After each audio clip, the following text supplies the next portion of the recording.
Hey IB Physics kids, I'm just sitting here on Monday morning with my coffee and I was thinking about you and I wanted to do a little recap of diffraction. This is all diffraction and I wanted to clear up a little mistake that I made and kind of do a little review, and then I'm going to give you some problems and some solutions as well. There's double slit and there's single slit. This triangle is the kind of basis of all this. And this line here, you might be wondering what's so special about this line. Well, this line is where all of your wavelengths are equidistant from your screen. So they're going to hit the screen in this phase orientation. So if we look at this D being the distance between the slits, this is D sine theta, right? And here I've used a capital D for this, but it doesn't really matter. This is also D sine theta. The interesting thing is that when you have a double slit and you have this line being lambda, and this is the path difference. Remember I told you to put your elbows on your table, and then when you move, you get this path difference. If that's lambda in a double slit, you get a maximum. And this is a bright spot, what you see. With single slit, you don't. You get a dark spot. You get a minimum. Of course, this is dark. If you're like gonna be a dentist and have 2.4 kids and drive a Honda Civic, which is great if you want to do that, you can just take this to the bank. This is your equation. And I would also put an n in front of there because you can have any multiplication of lambda. So if you have 2 lambda, this will still make a bright spot. If you have 2 lambda here, it'll still make a dark spot with single slit diffraction. So you can just keep the same formula and just remember that with single slit, it's going to create a minimum. With a double slit, it's going to create a maximum. Okay, so if you want to just leave it at that and go on with your life, you're welcome to do so. If you want to know why, then you can stick around here and I'll try to explain why this is. Okay, so let's start with a lambda. So let's say that you have, I think the double slit is pretty easy, but the single slit is a little bit more difficult. So let's make that same triangle. This is our path difference triangle. And so our rays would be going out this way. And of course, with the single slit, you have all these different wavelets of light, the Huygens principle, hitting your opening here. And they're going to be traveling different distances to the screen. So this is where your distances will be the same. And if this is lambda equals d sine theta, so if your path difference is lambda, this is what's going to happen. You're going to have this wave come out, and I'm going to draw it like this. Peak, trough, right? And so you're starting a peak here, and it's going to carry on. Right in the middle of this, you would have a wavelength that has traveled half the distance. So it's going to start in the same phase because this is monochromatic light. But then you're going to be starting a trough here. Of course, peak and trough makes dark, right? Now you might think, okay, that's fine. This is lambda over 2. And what I mistakenly said in class is that this is because the average path difference of this is lambda over 2. And so then you get out of phaseness. But there's a nuance there. And the nuance is that it's not the average path difference that matters. It's the average interaction between the waves. Of course, these are real waves, and this is this math is symbolic of real things in the real universe. So you have to look at kind of the next interaction as well. So if you start here and move your way down, but with all these rays, because these are going to be, let's look at this one here. So right in the middle here, this one is going to do its peak, and it's going to be right in the middle of a trough here when it comes out across the line. This one is going to be, it's not going to get to the end of the peak. It's going to be right in the middle of its peak. Okay, so if you look at these two, that's 0 as well. Middle of a trough, middle of a peak, that's 0.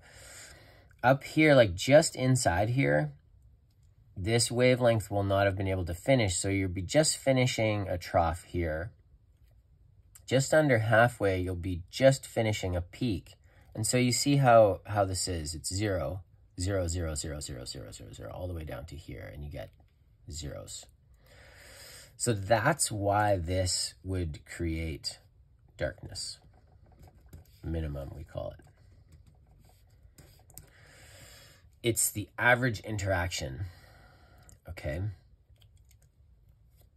Okay, so then let's look at just, let's do the same thing, but let's say that this is a half a lambda now. What if your path difference was a half lambda instead of lambda? What can you do the same thing? Okay, well, let's take a look at it. If this is half lambda, you're going to have a peak, and you're going to finish right at the peak. This is going to be in the middle of the peak because you're only getting half of you're only getting half of the ray, and this is only a half a wavelength, so you're right in the middle of a peak here. So this is kind of like, this is 0, this is 1. You don't get full constructive interference because it's not a peak and a peak, but you get kind of half constructive interference because this is 0, but you're in the middle of a peak. So you get kind of one wave worth of brightness. And if you were to cut this in half again and move yourself down, like if you start here and start moving yourself down again, you're going to get to a place where this is, you know, sort of 3/4 of the way finished your peak. This is going to be 1/4 of the way finished your peak. So you wouldn't have gotten to the max here. This would be the maximum. And then you start coming down, and this would be coming down into 0 here. So this is like 0.75, and this is like 0.25. So it adds to 1 still. Okay. So this is like 1. This is, oh, sorry. This is 0. This is 1. This is like 0.75. And this is like 0.25. And so if you were to go like start here and start in the middle and go dot, dot, dot, dot, dot, dot, dot, dot, dot, which is a good way to average your interactions, you would find that like this one might be at, you know, just inside here, you're going to be at like, I don't know, 0.1, right? And just down from here, you're going to be at 0.9. And you're going to keep going down, but you're going to keep adding to 1 all the way down until you get to here. And so you're going to have probably about a half of your full brightness of your central maximum. Because at full brightness, remember, you're right in the middle and you have crest and crest. And so that would kind of be like if a crest is 1, your central maximum would have a brightness of 2. Here, you're going to have a brightness of 1. So this is going to be bright. Not as bright as the central maximum, but still bright. Okay, there's brightness there. But it's going to be about half the intensity of the center. Okay. So then let's take that and go, okay, then how come, if you have bright with a half, then how come you have darkness with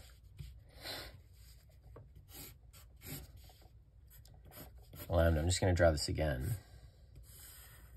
Okay, so let's say this is lambda now. You might say, okay, Mr. E, this is lambda over 2, right? So shouldn't, if this is bright, then shouldn't this also be bright? Because this is just another half lambda triangle, right? So isn't this going to give us brightness and brightness, and wouldn't that give us brightness? Well, not so, because if this is a peak that goes to 0, so if I'm peaking up here and coming here with a half lambda, then this is a peak, but then it's a trough. And so this on its own would create brightness, but it's out of phase with the other half lambda. So this is going to create a peak. This is going to create a trough. So this is kind of like bright, but it's starting with a trough.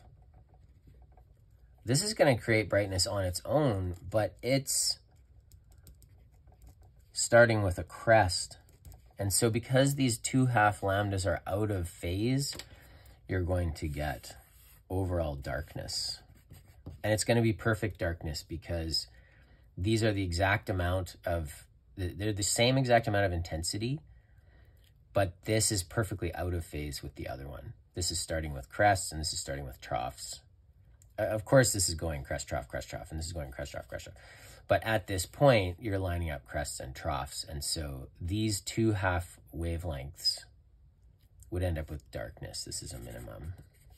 And so that's why if you have lambda over 2, and that is equal to your d sine theta, with single slit, this is going to, it's going to give you darkness. It's going to give you a minimum. Oh, sorry, I said that wrong.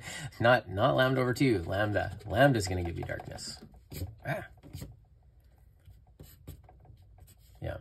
So lambda over 2 will give you bright.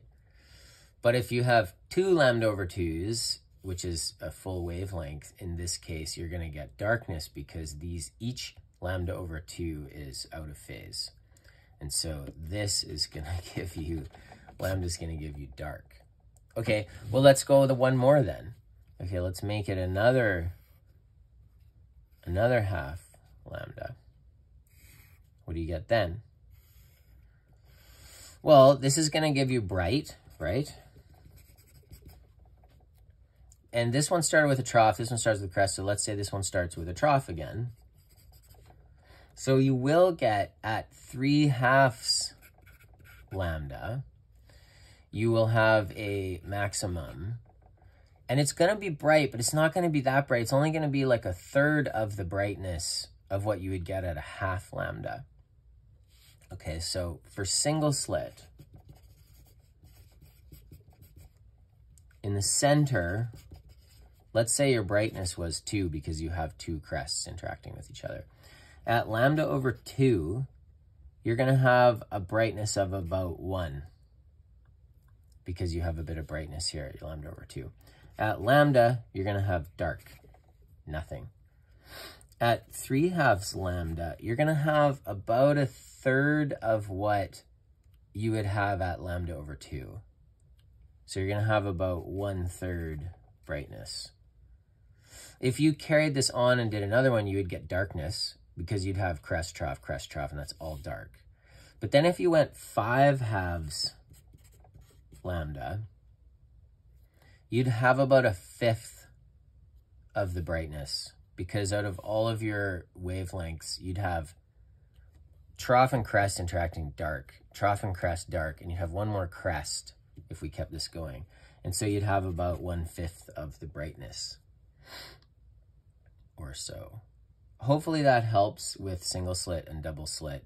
There's a good picture of it. I'll put it in the camera. This is just out of Giancoli on page 734, and you can read about this in Giancoli, of course. And there's your half wavelength is about half of the full, and then this is about 1/3, hopefully, of where you are at a half, and then 1/5, and you just carry on. You're never gonna have to know that part of it. What all IB really wants you to know is what I started with, which is this bit. that your n lambda, like any times lambda equals d sine theta, and they just want you to know that double slit is modulated by single slit because each of these slits is, of course, its own single slit. And that's it. Hope you have a good rest of your weekend.